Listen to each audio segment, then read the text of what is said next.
Hi everyone, आज रोवणी करत असताना आपण चिखल कशा पद्धतीने मारायचं, कोणत्या RPM वर मारायचं, कोणती गोष्टीची काळजी घ्यायचं या व्हिडिओच्या माध्यमातून आपण शिकून घेऊया। तर चला ट्रॅक्टर स्टार्ट करू। फुल क्लच स्टार्ट।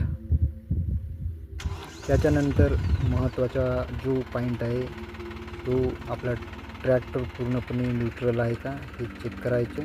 त्याच्यानंतर आपल्याला ब्रेक्स खूप महत्त्वाचे आहेत। ब्रेक ओपन करून घ्यावा लागतो वळवण्यासाठी, खूप इम्पॉर्टंट याचा वापर समोर सांगू। दुसऱ्या गिअरवर चालवायचा असतो, पहिल्या गिअरवर नाही। दुसरा गिअर टाकू आणि दुसरा गिअर टाकल्यानंतर आपल्याला RPM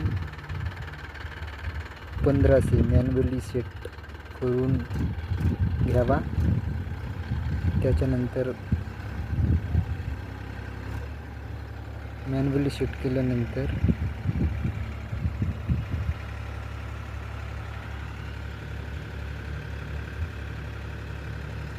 लोवर ठेवायचा नसतो, हायवर ठेवायचा असतो।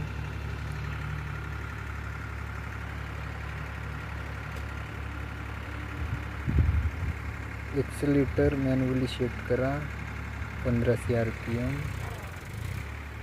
त्याच्यानंतर आपल्याला चांगला बेस्ट मायलेज टॉर्कसुद्धा मिळेल, कोणताही अडथळा न होता।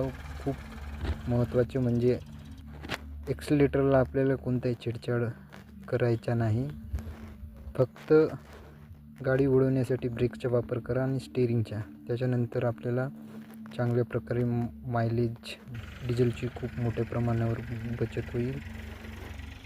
रिवर्स मारताना सुद्धा आपल्याला ब्रेक खूप महत्त्वाचे असतात मित्रांनो।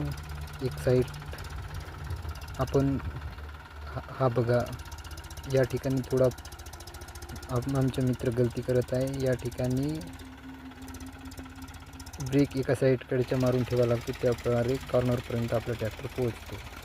अशाच प्रकारे हा व्हिडिओ तुम्ही पहिल्यांदा बघितले असाल तर या चॅनलला सबस्क्राईब करा, लाईक करा, कमेंट करा।